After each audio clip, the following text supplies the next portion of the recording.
Welcome to the Right Room with Hilary Phelps. Today we have Sophie Jones, and I'm thrilled for you to hear this conversation because it's not something that we hear a lot about. Sophie is now a breathwork facilitator and a business coach working with high-level executives, but she went through a period where she was trafficked by a boyfriend, turned to addiction, and now she's 6 years sober. And so I'm really excited for you to hear this conversation with Sophie, the real, raw, vulnerable, and honest conversation. Check it out.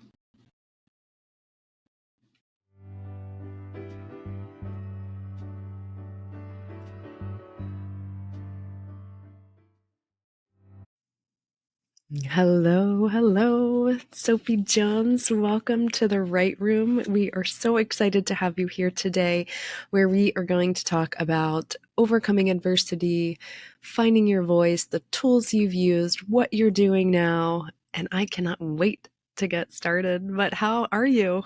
I'm good. Thank you so much for having me on. I always love connecting with you and just excited to dive into everything, but I'm doing well. How are you? Good. I'm good. I'm good. I can't Yeah. complain.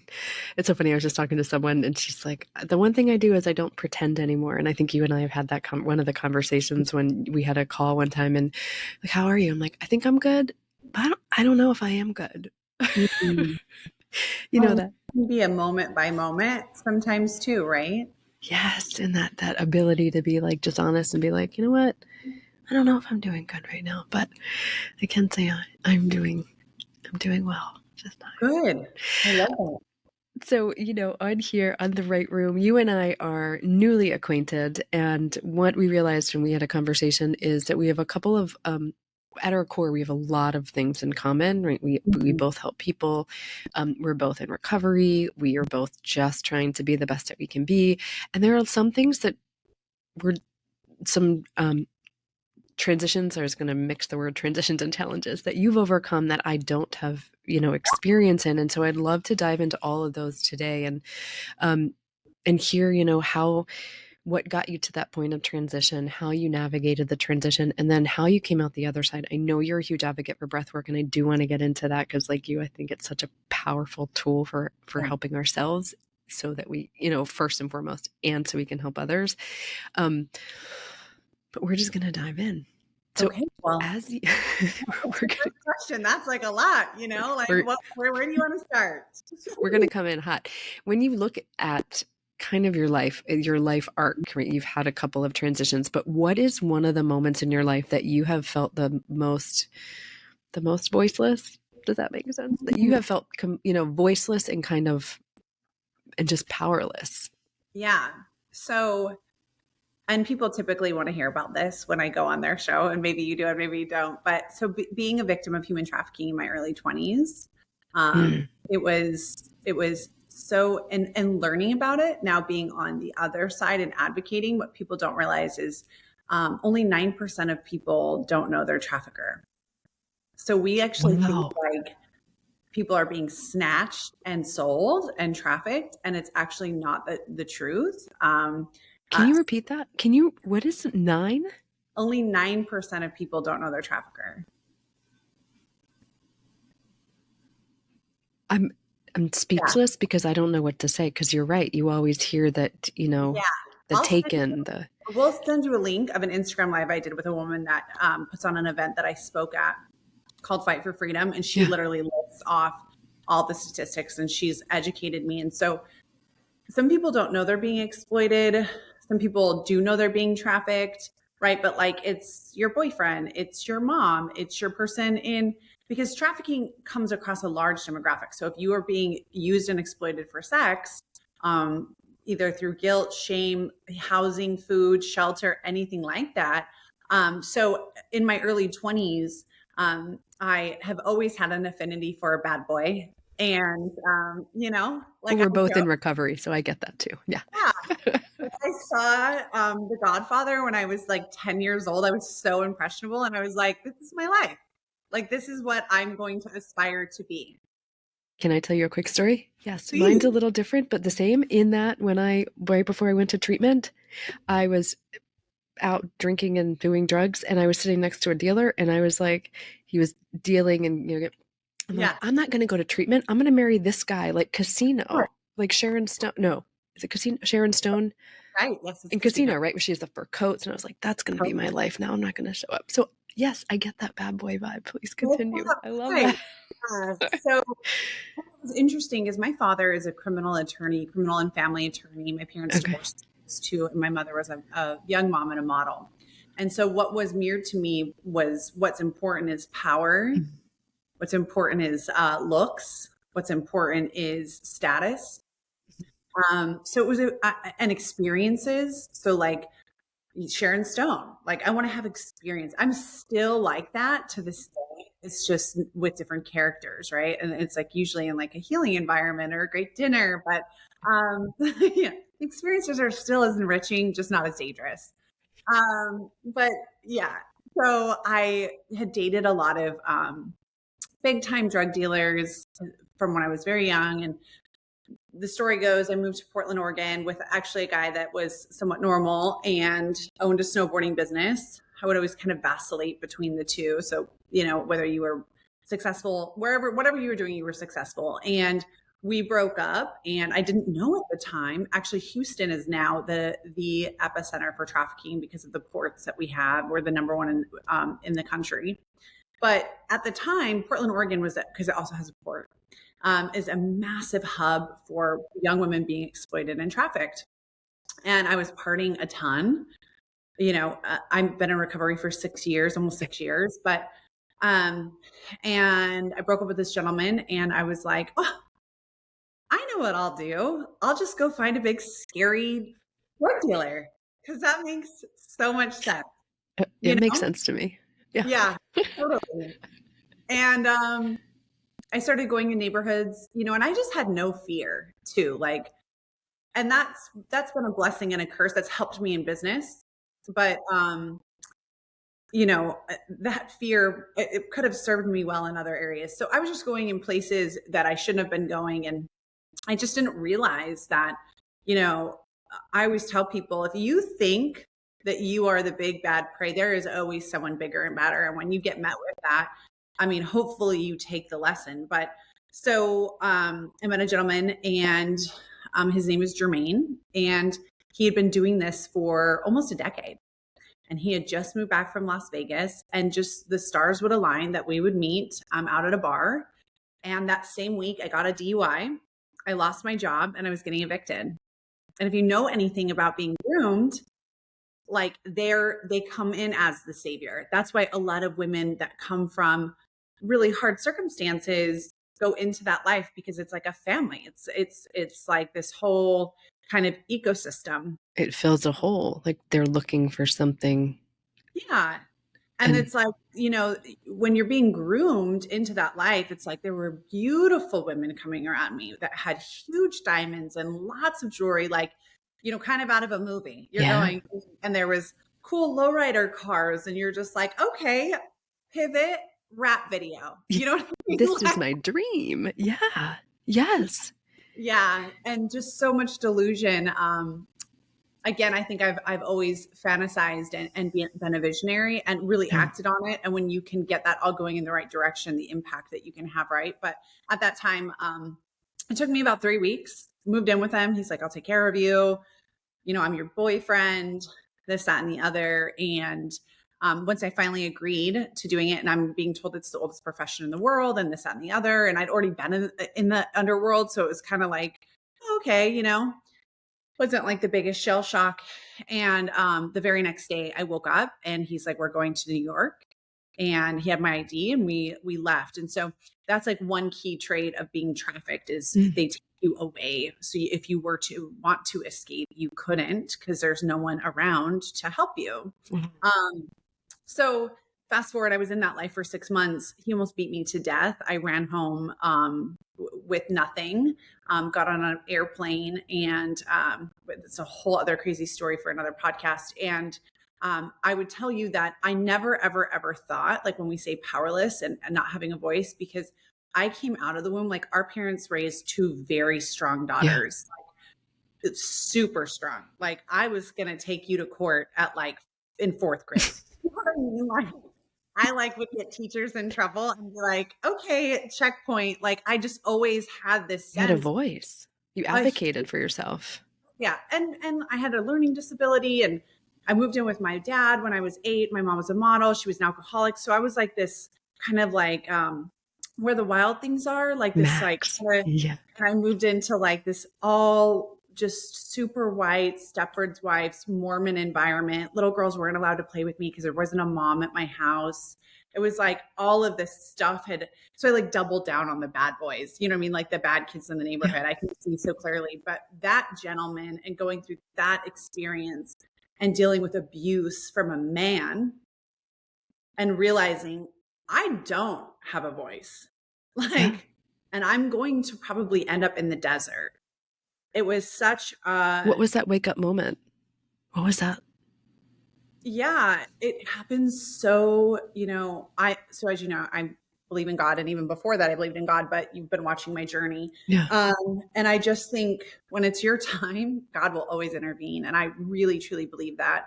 And so, everybody found out in my hometown because there's ads online and stuff. And so I'm from Utah. Uh, And I don't, go ahead. what do you mean there are ads online? So when you're in a service, right? So like when you're sexually selling yourself, we want to be careful too, because I don't want this to get like, we want to be careful on how we talk Yeah. about this. They can, the powers that be don't always love this topic. So there, you basically have advertising. You have your own website and advertisements, and there's places where people just go buy this. So people found you online is kind of, and they Yeah. saw kind of what, okay. So My they, hometown uh-huh. sought out through friends. Everyone went searching because they knew what cities I was in. Got back to my parents. My parents had a massive, like, you can never come home, this, that, and the other, like freaked out. And then they got educated and they got with the right organizations that said, something bad's going to happen to her. She needs to know she can come home. I actually went home twice while I was in that life, and they totally normalized it. They loved me through it. I think having a mom in recovery and having a dad that had an interesting way to look at justice and like lifestyle, right, made it, thank God, right? And so, long story short, one of those big bad drug dealers that I had dated for like a decade off and on, he'd get out of prison and he'd go pay my friends for my phone number. And this was like love to me back in the day. This is, your listeners are probably like looking me up online right now. So, so Jermaine beat me almost to death in the bottom of a shower. And that was a wake up call. I was like, I'm in serious danger. Like, oh my goodness. Like, I don't know what I'm going to do. And the next day I was never, ever usually alone, ever. And I was at the grocery store and I was alone, and a number from Utah called my phone and I answered it. And it was George. He'd gotten out of prison. He had found out what I was doing. He's also a very scary individual. Yeah. And he was just like, you're going to get on the plane ticket that I just bought you, or I'll be there in 6 hours. And you know how that's going to end. And all I remember thinking was like, how do you have a bank account to buy me a plane ticket? Like, that's like, Is that funny? You're like, these logistics are confusing me. Yeah. I'm like, No, like, who gave you the check card? That's odd. yeah. But and so he walked me through, and it was such a God moment. He said, hey, you're going to go home. I'm like, my face is black and blue. He's like, you're going to go to work at the service because there's services in Las Vegas, or you can just call and that will be delivered to you. And he said, Sophie, promise me that no matter what he says, if he says you can leave, you can't leave. And I remember thinking, that is insane. He has never said that I would be able to, like, he would never do that. Like, I'm the main money earner. I had made like a couple $100,000 in 6 months, like blew the lid off of what just a lot of different things. And I went home and I was scared, obviously. And I said, hey, I'm going to go to work. And we started to get in a conversation about money. And I just said, well, I just don't understand. We were living in a really lavish lifestyle. And I just said, I don't understand where it all went. And he looked at me dead in the eyes and said, Sophie, if you want to leave, you're welcome to go. And I just like knew in that moment that God, or whatever you want to call it, was just like walking like had me just like, it was, and so I'm like, no, no. And I left and I called my friend George, and he said, I can't be the only one that knows. It's like a network. So when girls try to escape, that's what's so sad about it, is they can't really go to hotels. They can't go to casinos. They can't even go sit at the airport unless they can get through security. They usually don't have identification. It's like all of this stuff, right? So thank God I had like the upbringing that I did, and I was savvy enough to be like, oh, I'm going to grab my wallet. You know what I mean? Like nothing, but Yeah. make sure I have my purse. And so anyways, I ended up leaving and called George, and he just said, I can't be the only person that knows. You have to call your family and tell them you're coming home, and, you know, go drop that car off at a casino and get to the airport. And I had to spend the night in the airport. And normally they wouldn't let you go through, back then, security, Yeah. like before a certain point of your flight, I couldn't go through security. And a police officer saw me. I'm sure it wasn't the first time that he'd ever seen that. I bought it like a sweater. I did actually go on one call. I was like, I need some money to like, you know, and he took me up to the second floor, away from like right by his office, away from where anyone could come and find me, and also where I could have a bird's eye view. And he said, try to get some sleep and I'll come get you when it's time to get through security. I'll walk you through.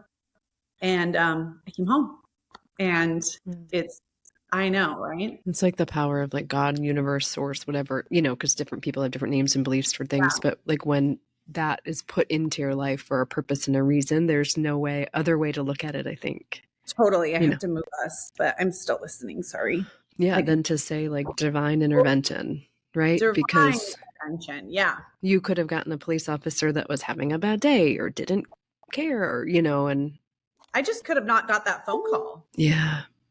Yeah. You know, like, but what that allowed me to do and know, in some ways that was a really good thing. And in other ways, I would say in all ways that was a really good thing, but it gave me this false sense of I can control time and space. Like I got out of it. Lean into that. Talk more about that. What do you mean? Because, you know, well, I came home and I got sober because I couldn't have been an alcoholic. But I was like, well, I was partying a lot. And I came home and I was like drinking a lot for like 3 weeks. I started doing drugs. A lot of my friends had done really hard drugs. I was like, I can't be doing that. Yeah. And so I just said, I'm going to get sober for a year. I'm going to go to AA for a year. And I ended up getting in my real estate license and getting the right mentors and all the right people. Like I've just always been someone that, because I believe in the power of you really do create what you want, I really have always created what I've wanted. Now, has that been at a detriment to me? Like, do some people in the suburbs not have all these stories and maybe judge me a little bit? Totally. You know what I mean? But I'm like, well, like, this is what I wanted, good and bad. And so what it allowed me to see was like, I'm protected, I'm powerful. It allowed me to trust bad boys still, which was not good. I wouldn't break that pattern for a really long time.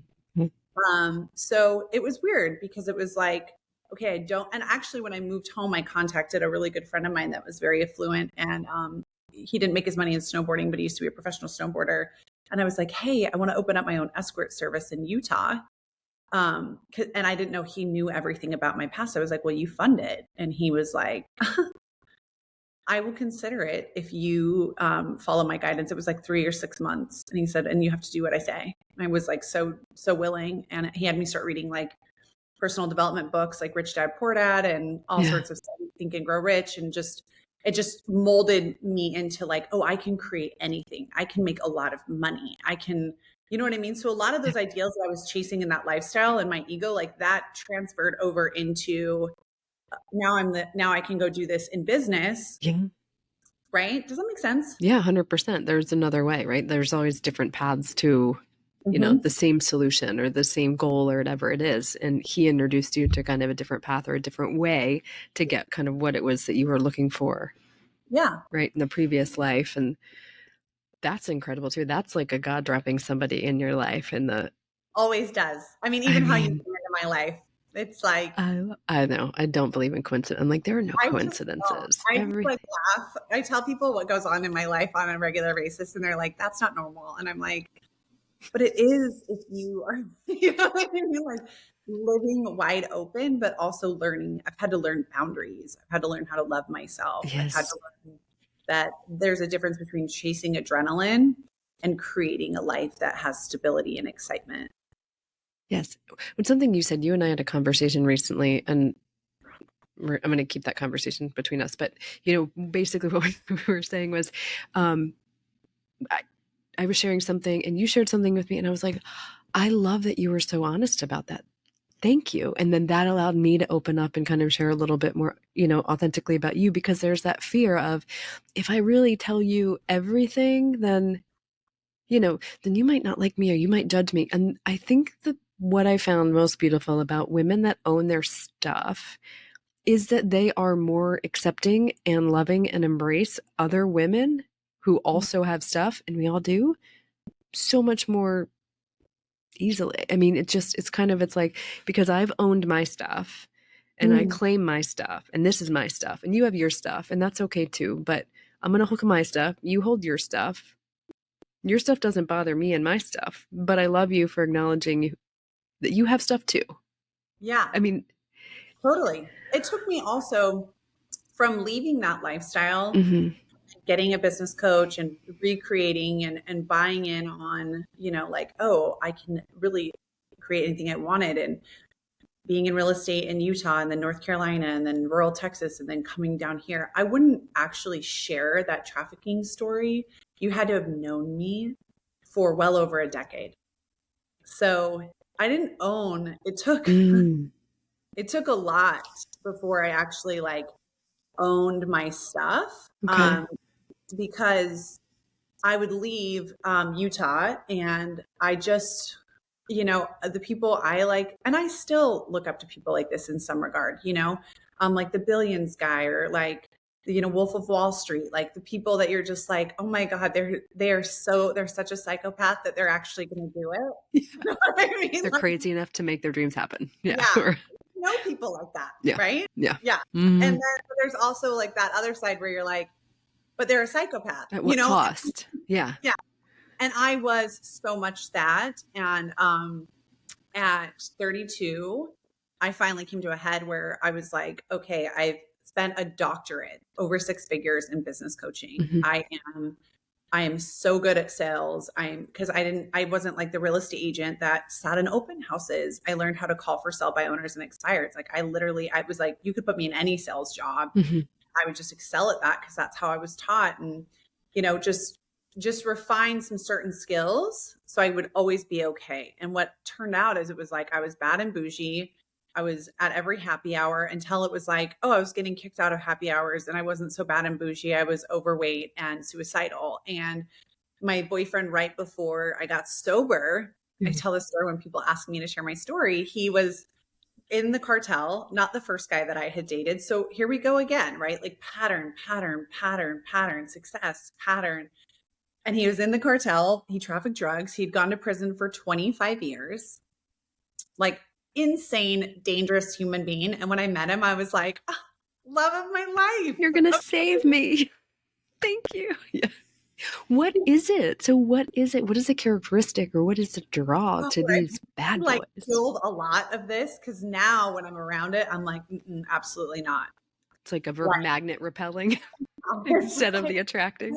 there is no like there's I mean I still like if I were to watch let's say like Peaky Blinders like Thomas Shelby like that's a character where I'm like there's something about men who don't play by the rules that I really love because I didn't play by the rules and neither did my parents and so it's like conformity and especially being from such a conservative I mean Salt Lake City Utah not being Mormon like it was like always pushing against like well I'll show and then when I got into the world because I've lived in 8 states and grown it was like oh there's like more than black and white there's like a medium there's like all the like different all different colors of gray and so when I finally decided to get sober I broke up with that guy and I was overweight I just posted a reel and I it's like saw that. 2 days before or 2 months before I got sober. And Yeah. people are like, that is insane. And And I got sober, and then I found breath work a few months after that. And, I just started to realize it was my nervous system all along, all those patterns. And it was the key to my freedom. And it's why I do the work I do today, because it was like I've had all the business coaches. I did all the things, I seemingly should have it. Mm. And I was so far from having it. And it was like, well, yeah, because of everything that had happened when you were little and everything that you kept just doubling down on. And what I find is successful people, that's what they do. And that's what they're told to do. You know what I mean? Like, double down on your zone of genius. Like, if you're the deal guy, get the deal, right? Whatever. But it's like, I think as human beings, we're having an awakening. And I think as I've had my own just one initiation after another, it was like, as soon as I started to heal my nervous system and I got certified in breathwork and I took all these different courses on polyvagal theory and just learned about generational trauma and all the Yeah. things, while also helping, I pivoted and got out of real estate and launched my business coaching and breathwork business in 2020. I just knew it was the missing link, because there's just so many people suffering that seemingly have it all together. Mm. And because I've been so open about my life, they're like, what you had just shared was so beautiful. They're like, hey, I have some stuff. And I'm like, awesome.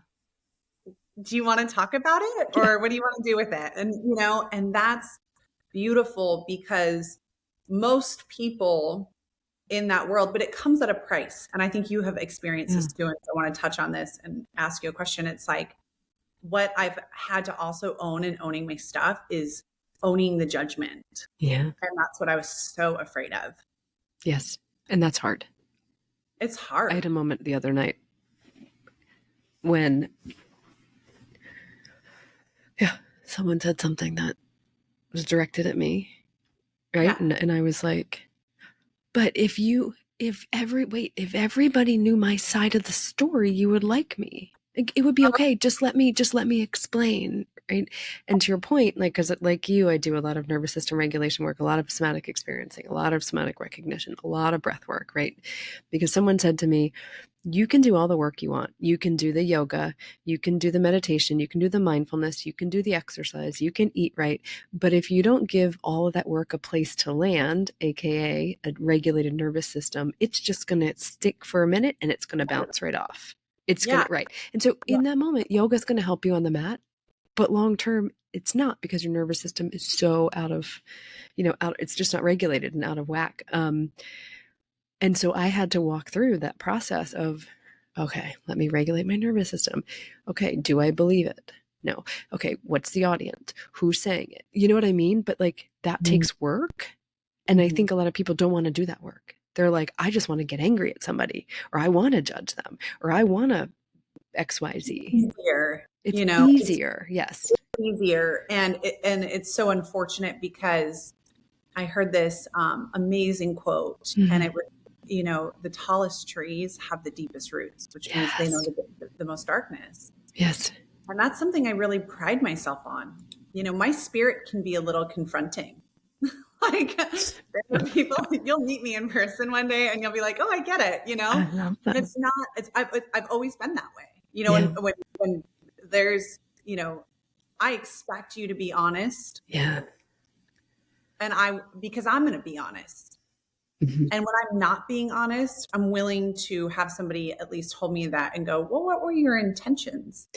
Comes back to intentions, doesn't it? All the time. And so I talked to Greg about it, to my partner. I'm like, okay, well, he's like, well, what should I do? Or we talk about what should we do in this situation? I'm like, okay, well, let's look at our intentions. Is our intention to XYZ, further the business, or be mean to somebody, or you know what I mean? What's our intention? Okay, well, my intention, and then you have a choice, right? Because then it's the power, and then that puts that power back in you of saying, okay, I have the choice to make a decision that could be mean, or I have a decision to do the next right thing, which is what they teach us in the program, right?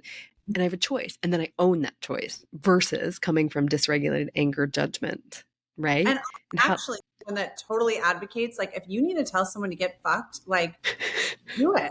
You know what I mean? But there's choice.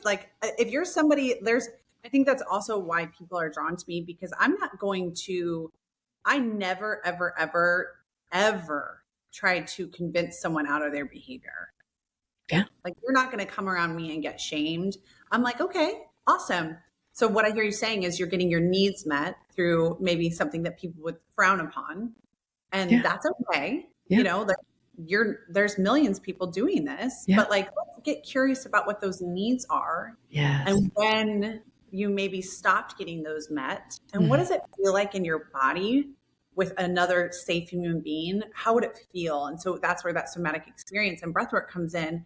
Because if I can take you to those places and parts in your nervous system and in your brain, then you stop having that pattern Mhm. of, oh, bad boy must marry. You know what I mean? It's like, Yes. you yeah. I mean, and I laugh. It's like doing the work. Like doing the work is hard, right? And it's, I Mhm. imagine, and I would love to hear you, it is something you do every day, right? What does that look like for you? When you say Oh, like, so we're just using this example of breaking that bad boy pattern. Like, what is that, because maybe it doesn't come up every day, but maybe it pops up every once in a while when you're, getting a coffee and you're like, you know he what? looks It's always dangerous. times.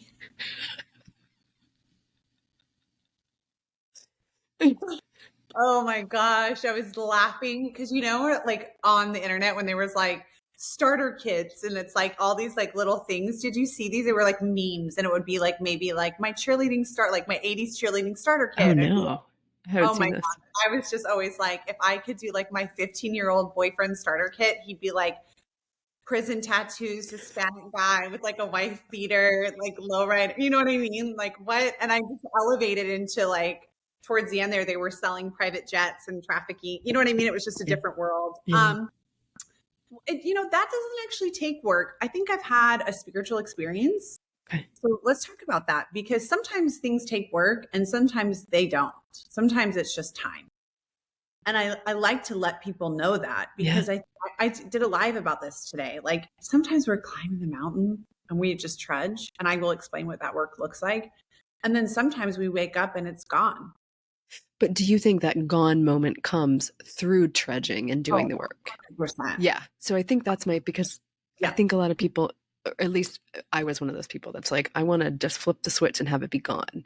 I want Oh, the yeah. grief of my dad's passing to be gone. I want the hardship of my divorce to be over. I want to just never want to drink again. I don't want to do the work that it takes to get over or kind of work through that process, right? So Yeah. talk to that a little bit because yes, I think you're right in that, in the eventually there's one day when it's just like, oh, okay, all the work I've done now Yeah. that has been lifted from me. But talk about the work it takes leading up to that moment of kind of transformation or clarity.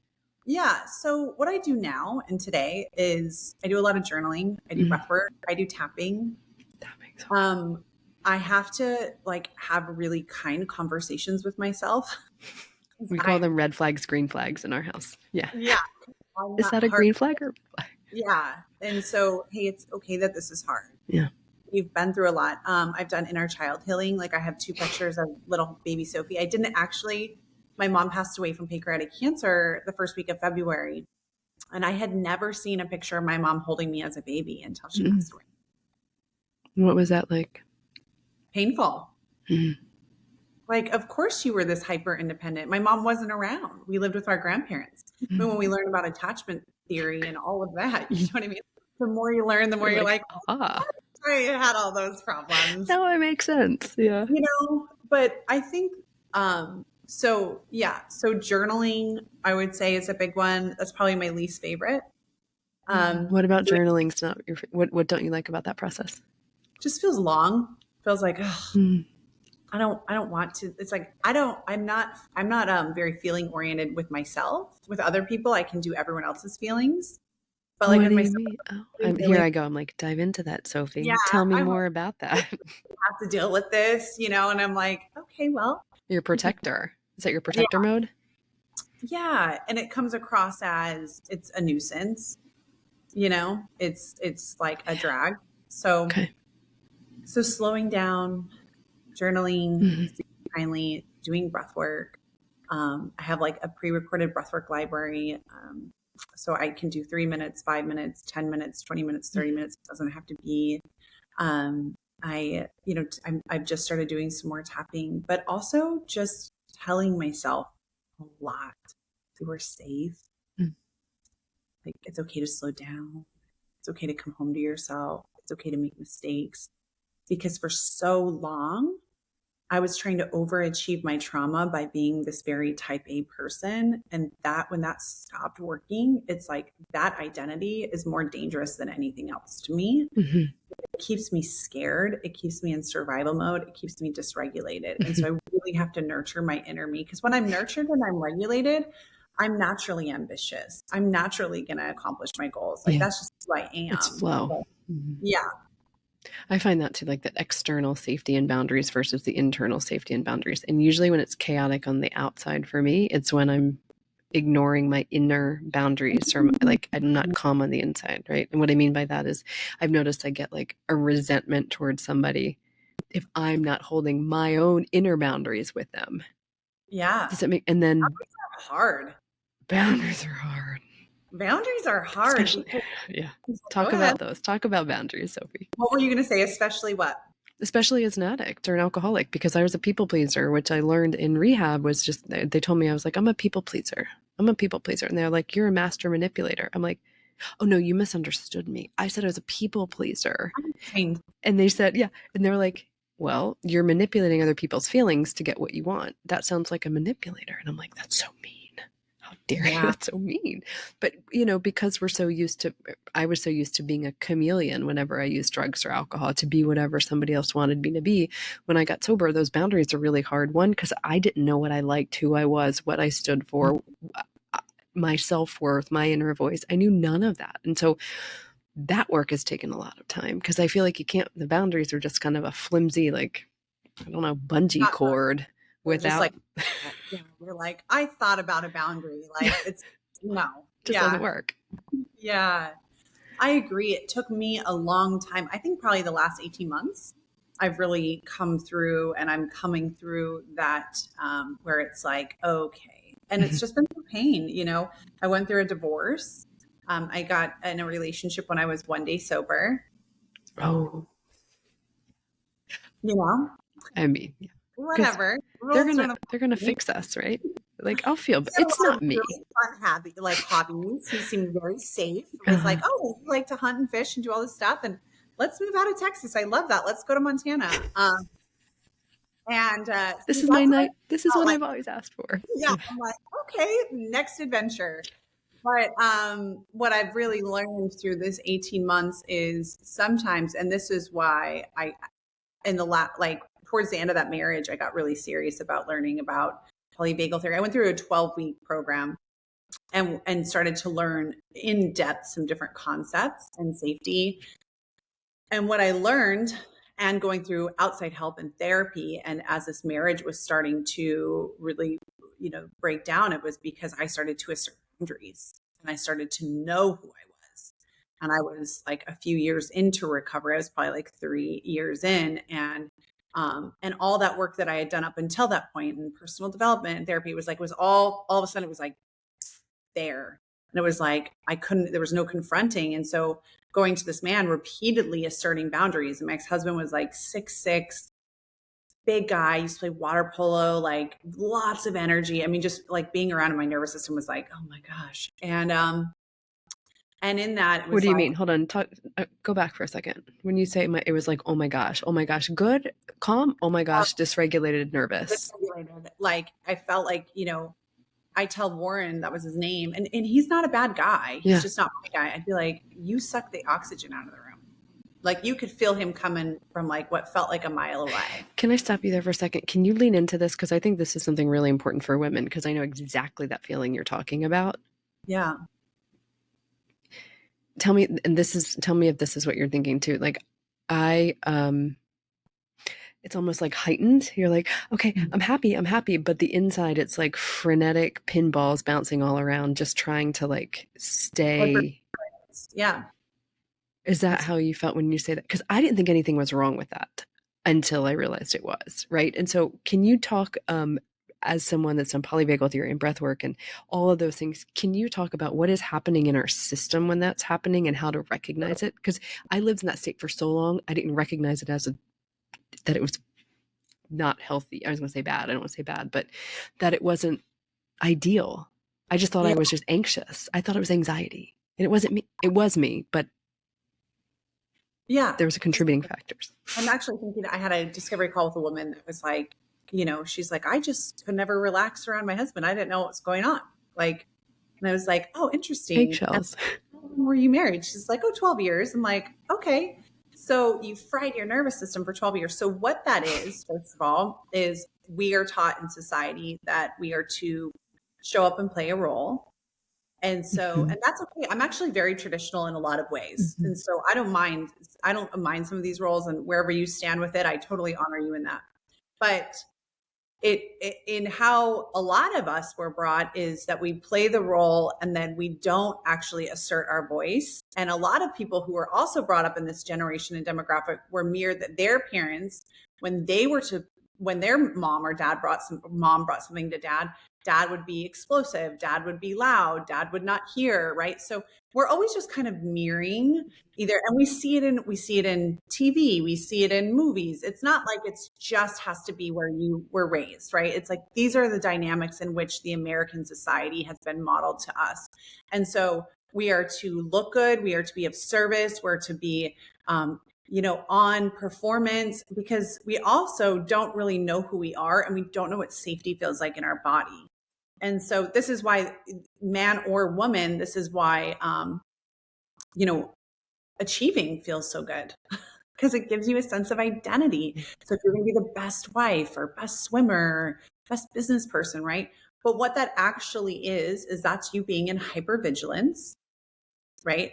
And what happens is, if you study about the nervous system, is you're so far into your sympathetic that what eventually typically happens is we drop into something called our dorsal, and that is where our nervous system it's depression, and it's where it starts to conserve our energy. It's like I've been on alert from an attacker who I'm supposed to be in love with, and I don't actually understand any of this. I just know that I'm anxious, that if anything goes wrong, I've got to make it right. That, all those things, right? And in reality, it's if you can find somewhere to regulate, Mm-hmm. like you can do a little breath work, or find a meditation. Like if you can find a place to start to cultivate peace, and that would be like a 5-minute practice every day, Mm-hmm. you're going to start to realize what peace feels like. Your system does, right? Yeah. Yeah. And then you can create capacity for that so that you can decide, is this a situation that I have the ability to change through my own behavior? Or is this a situation I need to exit? But you won't know that until you start to, and that's what I had to do. I had to start creating my own peace through boundaries, through really actually showing up for the work. I've been doing breath work, but like asking myself the hard questions, getting honest. How did I get in this situation? What part of me wanted to be in this situation? What part of me was choosing this situation?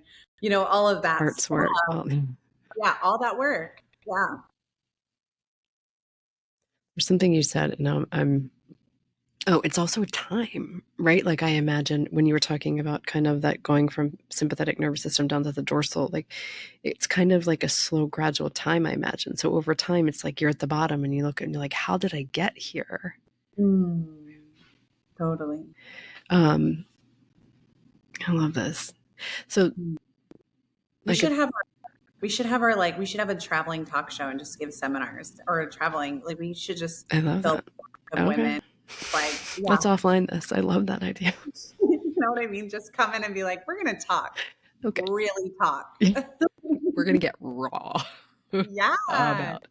And I love that. And that's the thing. That's what I love about this podcast, because it's women that are showing up exactly who they are with no judgment of others or themselves, right? And I feel like as women, because you said like we're kind of told sometimes you're supposed to be a certain way and we're supposed to keep our mouth shut, not share our feelings and opinions, keep your feet on the floor, don't curse, be a lady, and don't, all these things. And it's like, and I, like you, believe that we can be whomever we want to be.